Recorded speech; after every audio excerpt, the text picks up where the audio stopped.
Civil lines स्थित BJP कार्यालय पर आज प्रेस वार्ता कर अनामिका चौधरी प्रदेश मंत्री भाजपा ने जानकारी दी है। उस दौरान उन्होंने कहा कि वक्फ कानून पर मुसलमानों के मन की भ्रांतियों को दूर करने और विपक्ष पर पलटवार करने के लिए भाजपा ने जवाबी मुहिम चलाने की योजना बनाई है। इसके तहत भाजपा देशव्यापी वक्फ सुधार जन जागरण अभियान चलाएगी। अभियान के तहत भाजपा बताएगी कि कानून का उद्देश्य वक्फ संपत्तियों पर कब्जा करना नहीं बल्कि वक्फ संपत्तियों को वैध कब्जे से मुक्त कराना है। इसका लाभ समुदाय के गरीब लोगों को दिलाना और वक्फ संपत्तियों के प्रबंधन में मुस्लिम महिलाओं मुसलमानों का प्रतिनिधित्व सुनिश्चित करना है। अभियान की सफलता सुनिश्चित करने के लिए पार्टी ने एक कमेटी का गठन किया है। वहीं भाजपा के कोरो विधायक राजमणि कल ने कहा कि भारतीय जनता पार्टी की नीतियों को जन जन तक पहुंचाने के लिए हम भाजपा के लोग एक मुहिम चला करके इस जन जागरण के माध्यम से लोगों को जागरूक करने का काम करेंगे। भारतीय जनता पार्टी वक्फ बोर्ड संशोधन अधिनियम की कार्यशाला कर रही है। प्रत्येक जिलों में कार्यशालाएं चल रही हैं।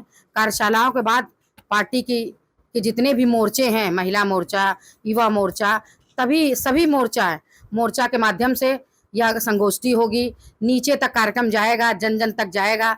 लोगों को जो भ्रांतियां फैली हैं मुसलमान भाइयों के बीच, बहनों के बीच, यह सरकार जो वक्फ बोर्ड संशोधन लाई है वो उनका हक छीनने के लिए लाई है, ऐसा नहीं है। उनकी भ्रांतियों को दूर किया जाएगा कि यह जो अभियान चल रहा है या जो संशोधन सरकार लाई है वो उनके उत्थान के लिए है, उनको ऊपर उठाने के लिए है, उनको स्वावलंबी बनाने। जागरूकता अभियान चलाएंगे, किस तरह से अपनी विधानसभा में लोगों को जागरूक करेंगे और उनके हक को दिलाएंगे? पहली बात तो वक्फ बोर्ड है क्या, इसके विषय में लोगों को बताया जाएगा कि वक्फ बोर्ड वो चीज़ है जो पूरे देश में, पूरे हिंदुस्तान में जो संपत्तियां थी बड़े बड़े किसानों की थी उसको अपने कब्जे में कर लिया और उनका एकाधिकार होता था। न तो उनकी सुनवाई, उनके खिलाफ सुनवाई कोर्ट में की जाती थी, न कोई अधिकारी सुन पाता था, क्योंकि उनका कोर्ट होता था, उनका वकील होता था, उन्हीं का जज होता था, तो इसलिए उनको न्याय नहीं मिल पाता था।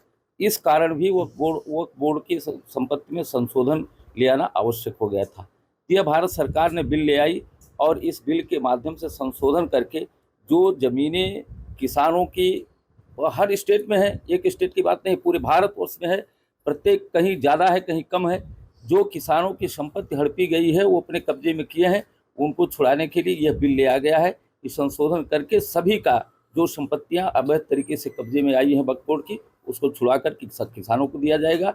शेष ज़मीनों पर जो भारतवर्ष के गरीब हैं, इससे पहले भी शुरुआत में भी जब भारतीय जनता पार्टी सरकार में आई उसके पहले ही नारा दिया था सबका साथ, सबका विकास और सबका विश्वास। सर्वे भवन्तु सुखिनः, सर्वे सन्तु निरामयाः, सर्वे भद्राणि पश्यन्तु मा कश्चित् दुर्भाग्यः।